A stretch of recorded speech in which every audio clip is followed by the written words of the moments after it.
Yang mulia Presiden Steinmeier, merupakan kehormatan bagi saya menerima kunjungan Presiden Jerman, Bapak Frank-Walter Steinmeier beserta seluruh delegasi.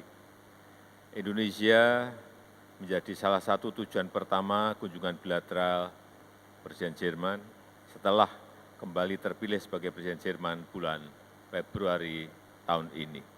Tentu ini menunjukkan kedekatan hubungan kedua negara, yang mana Jerman adalah ketua G7 dan Indonesia adalah Presiden G20.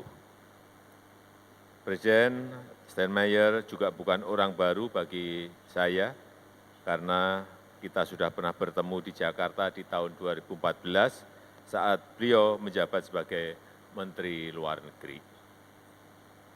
Pertemuan bilateral tadi berlangsung sangat bersahabat dan produktif, dan mengenai isu-isu bilateral, kita fokus berbicara mengenai kerjasama ekonomi. Pertama, saya menekankan pentingnya kerjasama di industri 4.0, khususnya percepatan pengembangan SDM. Telah terdapat MOU antara Kementerian Perindustrian dengan Deutsche Messe AG dan dengan Infineon AG yang akan ditandatangani nanti sore. Selain itu, Indonesia akan menjadi partner country Hannover Messe pada tahun 2023 setelah juga berpartisipasi di pameran industri 4.0 di Hannover Messe tahun 2022 ini. Yang kedua, peningkatan investasi Jerman di industri berteknologi tinggi, antara lain investasi di sektor kendaraan listrik dari hulu sampai hilir. Saya mengajak industri Jerman untuk mengembangkan pabrik semikonduktor di Indonesia dan menjadikan industri ini bagian dari rantai pasok chip global, dan untuk berinvestasi di kawasan-kawasan industri hijau di Indonesia. Saya menyampaikan kembali tawaran Indonesia kepada Jerman untuk membangun Jerman Industrial Quarter di salah satu kawasan industri di Indonesia. Yang ketiga, penguatan kerjasama perubahan iklim.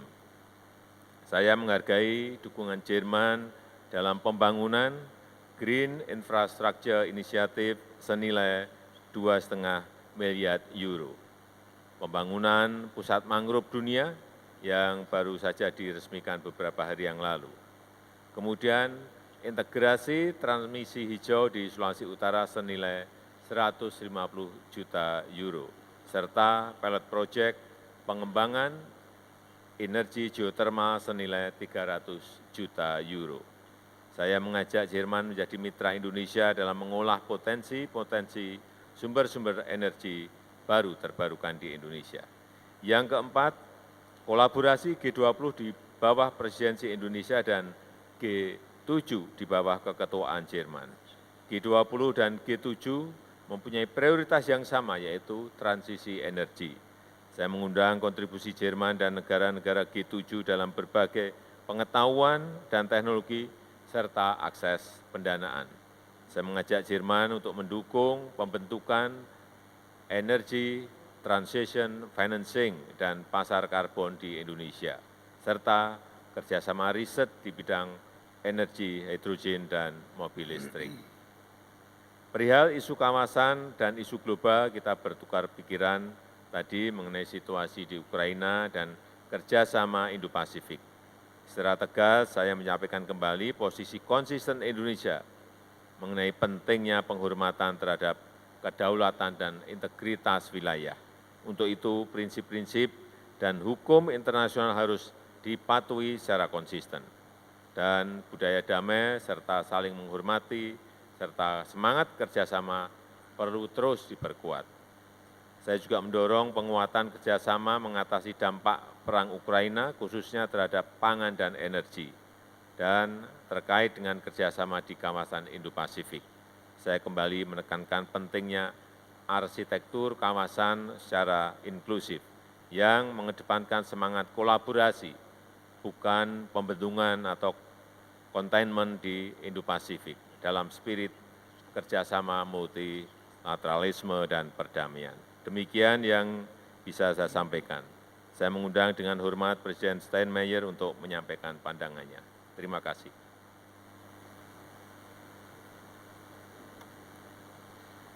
Danke, terima kasih, lieber Herr Staatspräsident, lieber Joko Widodo. Danke für die Einladung nach Indonesien, den herzlichen Empfang.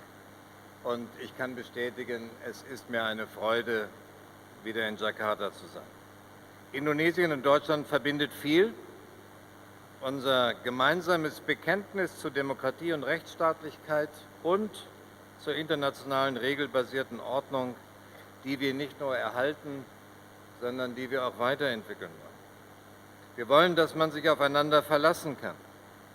Und wir sind dankbar für Indonesiens klare Positionierung zum völkerrechtswidrigen russischen Angriffskrieg gegen die Ukraine. Diese Positionen belegen unmissverständlich, dass wir über Kontinente hinweg zusammenstehen, wenn Grundprinzipien der VN-Charta und des Völkerrechts verletzt werden, unabhängig davon, wo auf der Welt. Ich bin froh, dass wir uns bei unseren Werten und Interessen vielfach so nahe stehen. Das gilt, Herr Präsident, auch für die Wirtschaft. Deutschland und Indonesien kämpfen für einen fairen Handel, freie Handelswege und ein Wirtschaftsklima, das Investitionen und Innovationen befördert. Ich freue mich zu sehen, wie eng die Wirtschaftsbeziehungen unserer Länder sind. In Indonesien sind hunderte deutsche Unternehmen aktiv und Ihr Land, Sie haben es erwähnt, wird 2023 erneut Partnerland der weltweit ausstrahlenden Hannover Messe sein. Was mich freut, unsere Länder feiern in diesem Jahr ein Platin-Jubiläum, den 70. Geburtstag der deutsch-indonesischen diplomatischen Beziehungen. Wir feiern auch in vielen zwischengesellschaftlichen Begegnungen, wir feiern diesen Geburtstag in Kunst und Kultur. Und wir werden auch über Verantwortung reden, über unsere gemeinsame Verantwortung für dringende globale Herausforderungen. Wie bekämpfen wir Pandemien? Wie kommen wir beim Schutz des Klimas voran? Wie beugen wir Hungersnöten vor? Wir haben natürlich über die G20 gesprochen. Indonesien führt die G20 in diesem Jahr und trägt damit besondere Verantwortung für die internationale Zusammenarbeit. An den G20-Vorsitz richten sich wie immer große Erwartungen aller Partner, vielleicht besonders die des globalen Südens. Für uns Europäer, auch die G7, fällt der Vorsitz auch in eine besondere Zeit. Der russische Angriff auf die Ukraine hat den Krieg nach Europa zurückgebracht. Russland bricht vor den Augen der Welt das Völkerrecht und die Regeln der internationalen Zusammenarbeit. Wir alle spüren, das sind keine normalen Zeiten. Ich bin froh, dass der indonesische Präsident noch in diesem Monat nach Deutschland reist und er persönlich an dem G7-Treffen in Elmau teilnimmt. Klar ist, es kann in dieser Zeit keinen Normalbetrieb geben. Darüber haben der indonesische Präsident und ich uns ausgetauscht und die Bundesregierung wird das Gespräch mit Herrn Staatspräsidenten fortsetzen.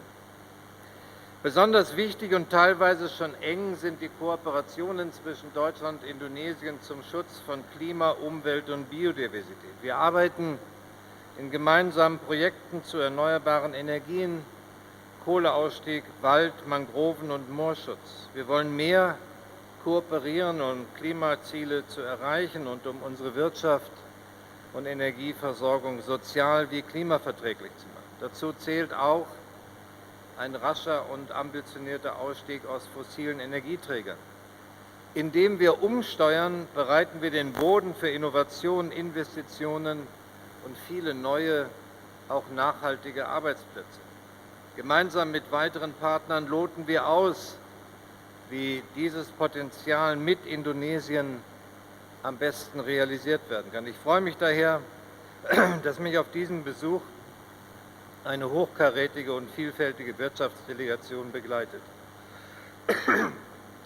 Lassen Sie mich auf ein weiteres Thema kommen. Natürlich sind unsere derzeitigen Bemühungen besonders darauf gerichtet, das Blutvergießen in der Ukraine zu beenden. Das bedeutet aber nicht, dass wir anderes aus dem Blick verlieren. Im Gegenteil. Wir wollen die Beziehungen in die Region des Indopazifik ausbauen. Wir tauschen uns hier in der Region intensiv aus zu den wirtschaftlichen und geopolitischen Auswirkungen des Krieges. Der Respekt vor der UN-Charta, der Respekt auch vor der internationalen regelbasierten Ordnung ist zentral. Prinzipien wie die friedliche Streitbeilegung sind auch für den Indopazifik von fundamentaler Bedeutung. ASEAN ist ein zentraler Partner und Akteur im Bemühen um eine Stärkung der regionalen Sicherheitsstruktur. Deutschland und die EU sind bereit, sich weiter und auch stärker zu engagieren. Die Aufwertung der EU-ASEAN-Beziehungen zur strategischen Partnerschaft, das war dazu ein ganz wichtiger Schritt. Wir stehen für weitere Schritte bereit und möchten gerade mit Indonesien als Schlüsselpartner in der Region und ASEAN-Vorsitz im nächsten Jahr die Zusammenarbeit vertiefen. Dazu dient auch mein Besuch hier. Wir rücken mit jenen Ländern näher zusammen, mit denen wir Werte und Interessen teilen. Ich freue mich auf das weitere Programm, das mich morgen auch zum ersten Mal nach Yogyakarta führen wird. Herr Präsident, ich danke Ihnen erneut für Ihre Gastfreundschaft. Vielen, vielen herzlichen Dank.